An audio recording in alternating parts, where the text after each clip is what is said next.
ऐश्वर्य, धर्म, ज्ञान सब कुछ होने के बाद भी महाराज दशरथ के जीवन में एक कमी है, संतान नहीं। और ये मनुष्य के जीवन की विडंबना है।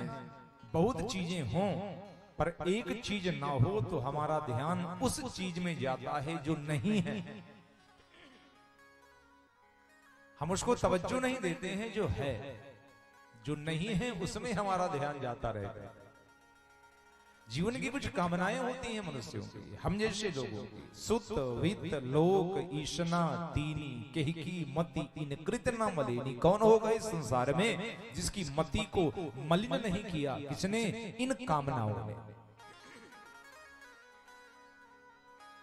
इनके पास लोक ऐश्वर्य है, वित्त है, ज्ञान है, वैभव है, ऐश्वर्य है, विद्या है, परिवार है, कुल है, लेकिन एक चीज नहीं है, संतति। और उसमें महाराज दशरथ का मन लगा रहता है। 3 विवाह इसी में कर डाले। अन्य ग्रंथों में तो आता है महाराज दशरथ के रनिवास में 360 रानियां थीं, पर संतान नहीं है। विवाह होते गए, संतान का जन्म नहीं हुआ। गोस्वामी जी लिखते हैं, संकेत करते हैं, वही शब्द आया जो आपको बार बार मैं सुनाता हूं। एक बार भूपति मन माही। एक बार शब्द। और ये एक बार शब्द श्रीमद् रामचरितमानस में जहां भी आता है एक विशेष घटना को घटना होता है, निश्चित मान के चलिए। एक बार शब्द घटा महाराज भगवान शिव के जीवन में। एक बार त्रेता जुग माही शंभु गए कुंभज ऋषि पाही। परिणाम क्या हुआ?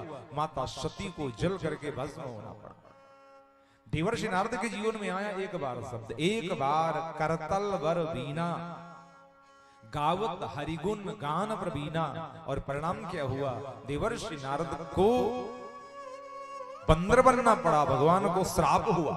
एक बार फिर आया है शब्द यहाँ पर। एक बार भूपति मन माही भय गलानी मोरे सुत नाही।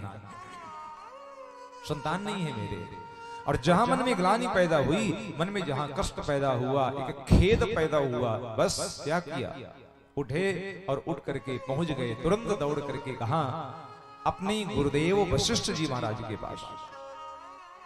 गुरु है, उपरोहित है। ये गुरु, ये पुरोहित, ये ब्राह्मण, इनको लोग सम्मान देते हैं क्यों? इनकी पूजा करते हैं क्यों? केवल इसलिए कि इनको अपने से श्रेष्ठ मानते हैं, विवेकशील मानते हैं, विवेकी मानते हैं।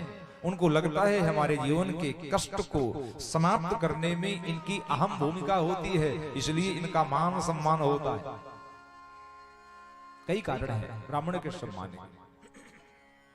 अगर सृष्टि का कारण देखें तो चर्चा आती है, भगवान ब्रह्मा ने जब सृष्टि पैदा किया तो सबसे पहले ब्राह्मण पैदा हुए। कौन? सनक, सनंदन, सनातन, सनत कुमार। सृष्टि में सबसे जेठा भाई है ना ये ब्राह्मण, इसलिए बड़े भाई का सम्मान तो होता ही होता है। सबसे पहले पैदा। और ऊपर चलिए, उस ब्रह्म रूप में चलिए, उस विराट के द्वारा जब संसार में सृष्टि का उत्पादन हुआ तो भगवान के मुख से कौन निकला? ब्राह्मणो मुखम आशीद बाहु राजन्यः कृतः उरु तदस्य वैश्यः पद्भ्याम सूत्रो अजायत। उस ब्रह्म के मुख से सर्वप्रथम कौन निकला? बोले ब्राह्मणों, ब्राह्मण निकला। ब्रह्म के द्वारा ब्राह्मण पैदा हुआ, इसलिए श्रेष्ठ माना गया। अनेक कारण है। और एक कारण, ये संपूर्ण संसार जो है ये देवताओं के अधीन है। दैवाधीनो जगत सर्वे। पूरा संसार देवताओं के अधीन है। और देवता किसके अधीन है? मंत्राधीनो च देवता। देवता मंत्रों के अधीन है। और फिर सुनिए, मंत्र किसके अधीन है? मंत्रा ब्राह्मणोधीना। मंत्र ब्राह्मणों के अधीन है। ततो ब्राह्मण देवता, इसलिए ब्राह्मण को संसार का देवता कहा जाता है। लेकिन वो ब्राह्मण जो मंत्र को सिद्ध कर सकता हो, वो ब्राह्मण, जो सात्विक हो, जो नैष्ठिक हो, जो सच में कर्म से भी ब्राह्मण हो, वो ब्राह्मण। केवल जातिगत बात नहीं है यहाँ पर, केवल जाति से ब्राह्मण नहीं, जाति के साथ में कर्म से भी ब्राह्मण होना पड़ेगा। तब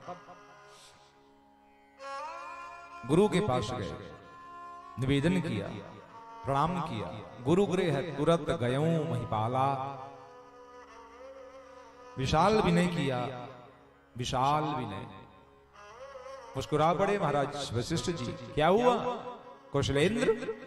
दशरथ जी ने कहा कुछ नहीं, बस आपकी कृपा चाहिए महाराज, और कृपा पाकर के मैं अपने घर को भरा पूरा करना चाहता हूं। ठीक है, अच्छी बात है, ठीक है, मैं भी बुलाता हूं संगी को, शतानंद को, और छोटा सा यज्ञ करवाता हूं, और उस यज्ञ को करवा करके निश्चित मानना तुमको संतान होगी। अभी तक नहीं करवाया, अभी तक नहीं बताया, चुपचाप देखते रहे महाराज दशरथ को, उनके क्रियाकलापों को, उनके विवाहों को शामिल होते रहे, विवाह करवाते रहे, पर एक बार भी नहीं कहा यज्ञ कर लो तुमको संतान होगी। क्यों? कारण सुनिए। किसी ने पूछा होगा सतानंद जी ने, महाराज आप तो इनके गुरु हैं और पीढ़ी दर पीढ़ी गुरु हैं, कितनी पीढ़ियों को आपने देखा है, लेकिन अभी तक आपने यज्ञ क्यों नहीं करवाया? बोले कारण था, अभी तक दशरथ के मन में ग्लानि नहीं हुई थी, इसलिए यज्ञ नहीं करवाया।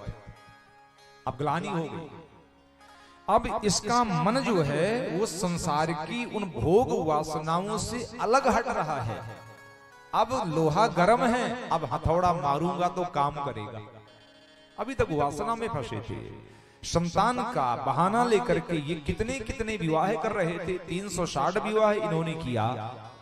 और मुझे लगा अगर बीच में ही मैंने इनकी इस वासना प्रवाह को रोक दिया, इनके मन की कुंठा बनी रहेगी, इनकी वासना पूर्ण होगी नहीं। इसलिए मुझे लगा जब तक इसके मन में भावना नहीं आएगी तब तक मैं इसको प्रेरित नहीं करूंगा।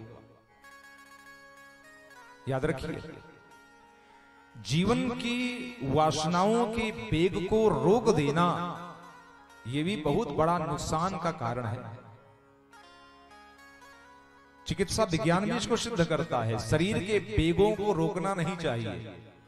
जो वेग उत्पन्न हो रहा हो शरीर में उसको रोको मत, वरना रोगी हो जाओगे।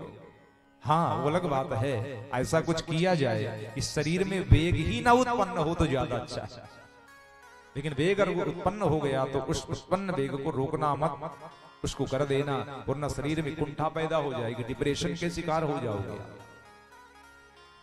अक्सर वही व्यक्ति डिप्रेशन का शिकार हो जाता है जो अपने मन की बात को किसी से कह नहीं पाता, वही रोगी होता है। जो जल्दी अपनी बात किसी को कह सकता है, अपने दुख को व्यक्त कर सकता है, जो जल्दी रो सकता है, आंसू बहा सकता है, उसको जल्दी भीतर का दिल का या कुछ ऐसा रोग नहीं होता। लेकिन कुंठाग्रस्त वही होते हैं, डिप्रेस्ड वही होते हैं जो अपने भीतर की बातों को कह नहीं पाते, मन ही मन कुड़ते रहते हैं, जलते रहते हैं, परेशान रहते हैं, उनको फिर रोग घेरते हैं। दशरथ के मन में कामना थी, पूर्ण हो गई। अब इनका मन जो है वासना से, भोग से अध्यात्म की ओर मुड़ रहा है, इसलिए अब मैंने मौका देखा है और मैंने कह दिया यज्ञ करवाऊंगा और संतान की प्राप्ति तो होना ही होनी है। और यही किया महाराज वशिष्ठ जी ने, बुलाया संतों को, ऋषियों को, और बुला करके एक यज्ञ करवाया छोटा सा। और जहां यज्ञ हुआ, कहा महाराज वशिष्ठ जी ने, चिंता न करना महाराज, धारो धीर होई है सुतचारी। कैसे होंगे? त्रिभुवन विदित भगत भयहारी। महाराज मनु के द्वारा मांगे गए वरदान को यहां पर गोस्वामी जी सत्य सिद्ध कर रहे हैं। महाराज मनु ने क्या मांगा? चाहूं तुम ही समान सुत, आपको चाहता हूं और आपकी तरह चाहता हूं। यहां पर कहते हैं महाराज वशिष्ठ, धरहु धीर होइहि सुतचारी। कैसे? बोले त्रिभुवन विदित,